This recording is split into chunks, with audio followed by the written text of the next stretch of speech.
8 de la mañana, 11 minutos, tiempo de nuestra entrevista en Hablemos Temprano. Y hoy nos reúne para esta conversación un tema que sin duda va a ser crucial para la economía del país y es todo lo que tenga que ver con las consecuencias de esa visita del presidente Gustavo Petro a China. Esos acuerdos comerciales que ya muchos dicen pues son un hecho y el propio presidente Gustavo Petro lo anunciaba ayer desde la imponente muralla china. Y para eso es un gusto recibir a una de esas fuentes, experto en economía, que siempre nos ayuda a los periodistas a entender mucho mejor todos estos temas. Él es el profesor economista Óscar Manco. Profesor, qué alegría tenerlo en Hablemos Temprano. Bienvenido. Muchas gracias, Andrea, nuevamente por la invitación y es un placer nuevamente estar aquí contigo. Qué bueno, profesor. Bueno, empecemos por el principio. ¿De qué se trata la ruta de la seda? Bueno, esto no es nada nuevo. De hecho, incluso los acuerdos... Es milenario. Sí, claro, ya hace más de 1300 años antes de Cristo inclusive, que eran temas comerciales entre la China, Europa y África. Es un poco retomar lo que se venía haciendo en ese tiempo para liberalizar los productos chinos e incluso no solamente productos, materias primas, servicios. De hecho, China viene con un plan de expansión comercial bastante agresivo y aprovechando la coyuntura con Estados Unidos, lo que está haciendo justamente es sacar incluso más provecho, invitando a los países latinoamericanos a que cierren acuerdos comerciales y para que la ruta ya no solamente sea como hace 2000, 3000 años, que era solamente Europa, África y China, sino que ya sea incluso Latinoamérica.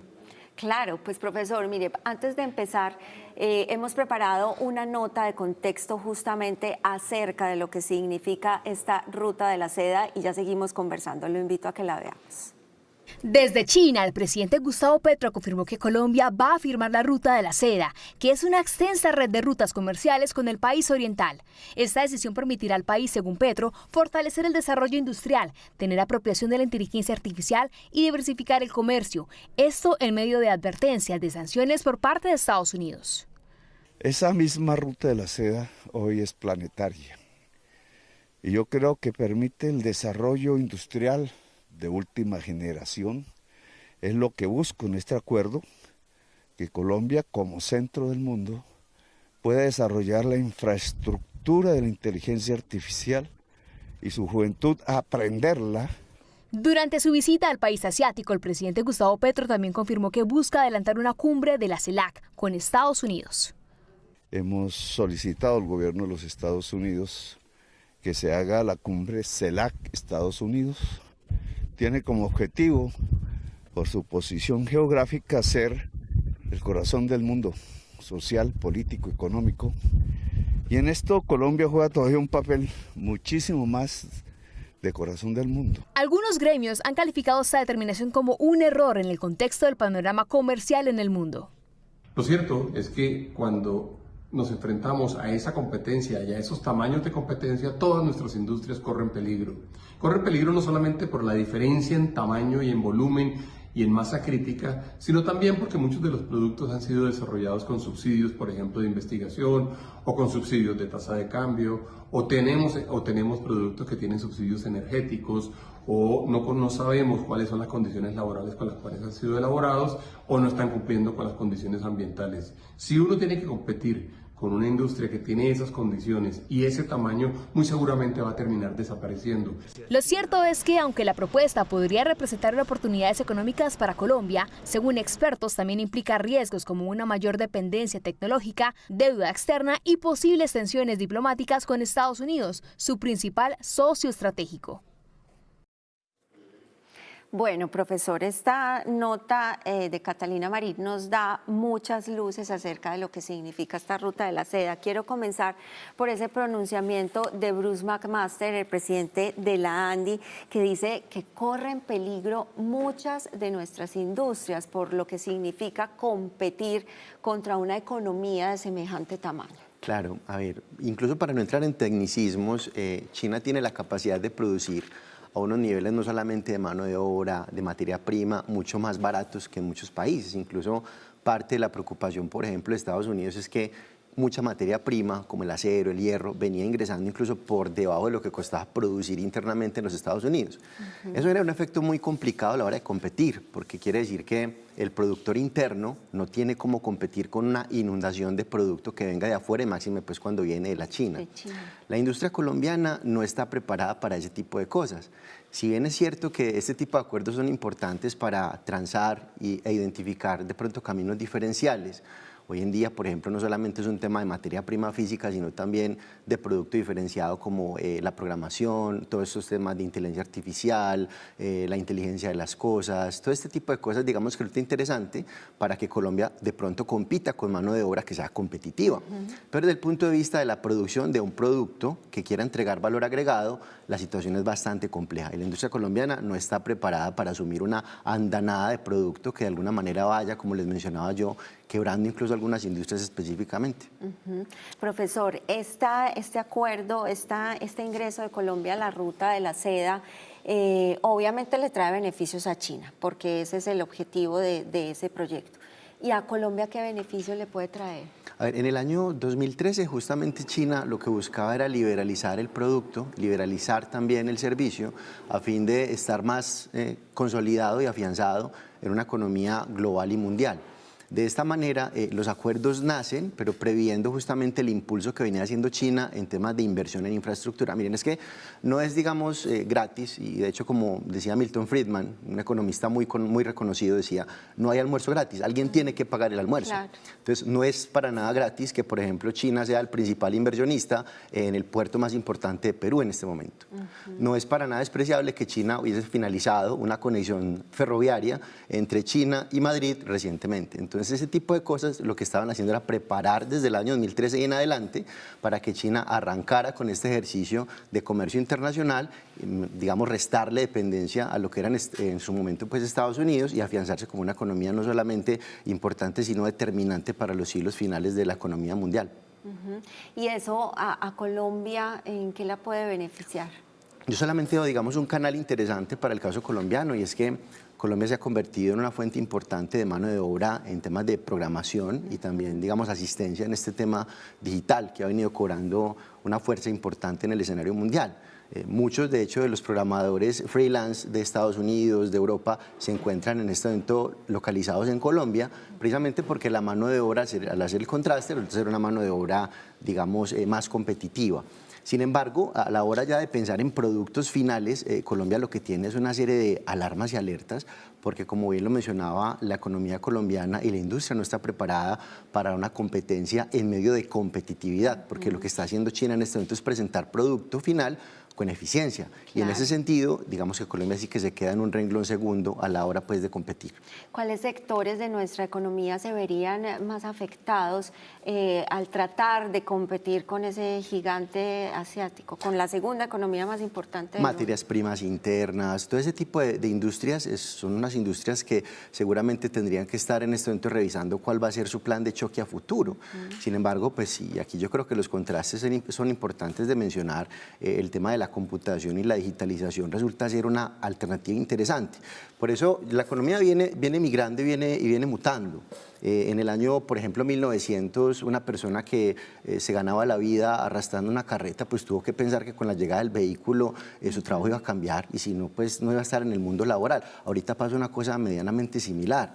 Colombia tiene que empezar a entender que se puede convertir en un hub de tecnología y eso es una oportunidad interesante porque tenemos una mano de obra competitiva y capacidad lógica, por supuesto, también disruptiva para continuar compitiendo, pero la industria tradicional sin duda va a tener que sufrir una serie de situaciones bastante complejas. ¿Y tenemos la capacidad para hacer esa transformación, para migrar a esos otros servicios o todavía nos falta mucho? No, nos falta bastante. De hecho, hay muchas, por ejemplo, profesiones en este momento que a la vuelta de 5 o 10 años ya seguramente van a estar con pocos estudiantes buscando estudiarlas. ¿Cómo cuáles, por ejemplo? A ver, digamos, arranquemos por las que seguramente van a continuar prefiriendo. Sí. Entonces, el caso, por ejemplo, de una ingeniería de sistemas, pero otras que ya, digamos, han venido disminuyendo y han venido recortándose por la entrada de la inteligencia artificial. hace mucho tiempo el tema del secretariado, pero hoy en día ya eso lo hace finalmente una máquina. Entonces, en ese sentido, es un poco perfilar ya a los nuevos estudiantes cuáles son las necesidades que el mundo en este momento viene exigiendo, y en tal sentido, por ejemplo, esto resulta ser una oportunidad para que vayamos volcándonos hacia eso. Evidentemente tiene que partir de la base y es la educación básica. Pero todavía no estamos preparados. No estamos preparados, pero yo creo que es una llamada de atención importante para que la economía colombiana empiece también a buscar otro tipo de soluciones de cara a toda esta fuerza laboral que seguramente vamos a requerir en el mundo. Profesor, China, pues digamos que pareciera hoy más que nunca ese gran gigante, ese dueño de la segunda economía más importante del mundo, con visos y con muchas ganas de parte de ellos de ser la primera. Vimos este encontronazo con Donald Trump. ¿Usted cree que justamente esa bravuconada de Donald Trump, ese decir anuncios sin razón justificada, está fortaleciendo a China?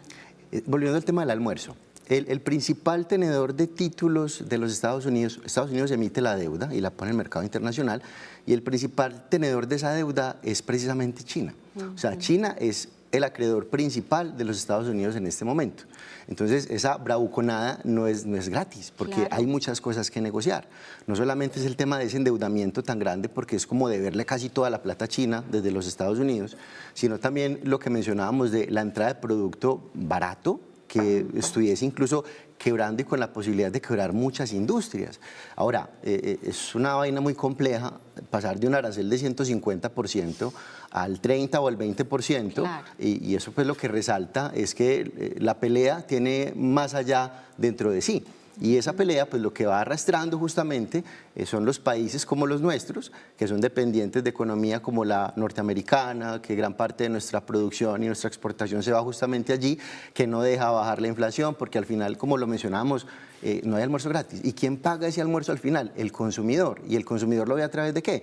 De la inflación, porque muchos productos entran más caros, y al entrar más caros, pues la inflación no va a ceder. Y la inflación es un impuesto que lo paga una persona que devenga un salario mínimo hasta una persona que devengue 10. Claro. Profesor, en ese caso, con lo que usted dice del almuerzo, digamos que uno de los que está pagando ese almuerzo en Estados Unidos es Tesla, el propio Elon Musk, tan cercano, tan amigo de Donald Trump, y es el primero que se ha visto afectado.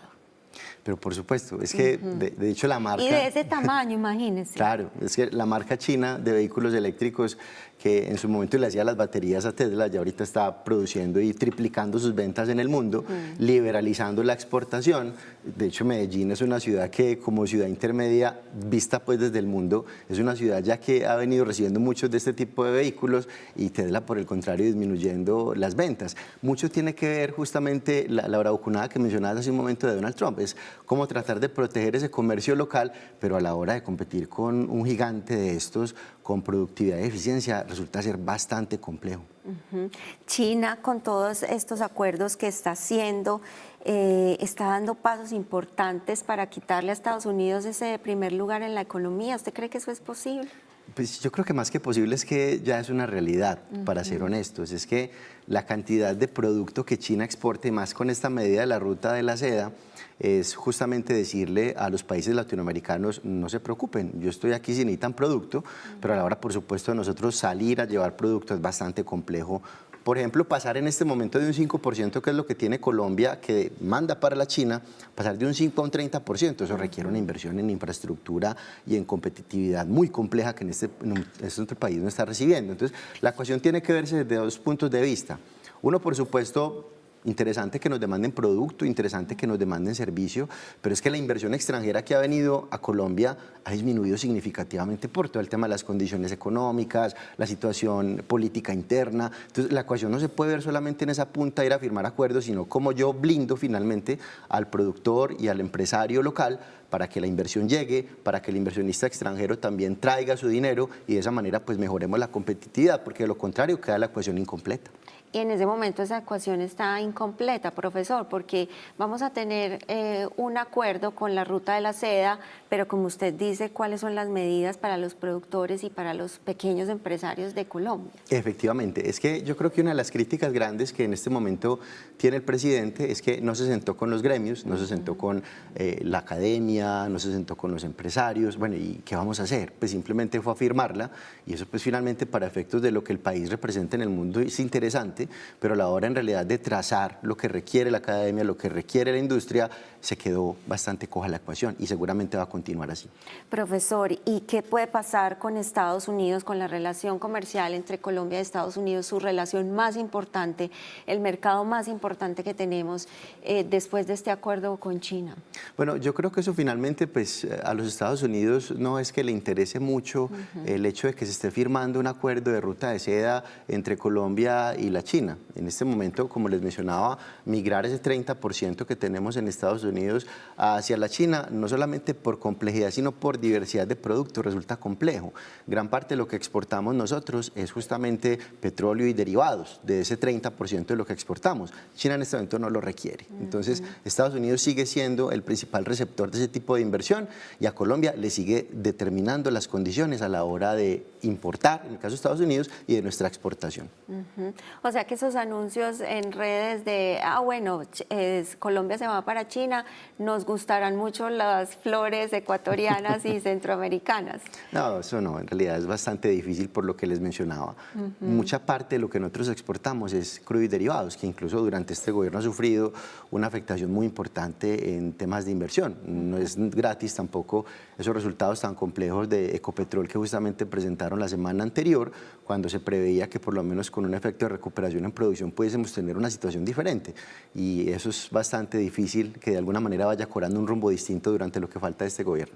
Y usted ahí menciona otro tema que nos da para otro programa, y es el de Ecopetrol y la situación preocupante en la que se encuentra la principal industria pública, la empresa pública de este país. Profesor Oscar Manco, muchísimas gracias por todas estas explicaciones y siempre bienvenido. A ti, Andrea, muchas gracias nuevamente por la invitación, y a ustedes muchas gracias por la invitación al programa. Claro que sí, muchísimas gracias. Hacemos nuestra primera pausa.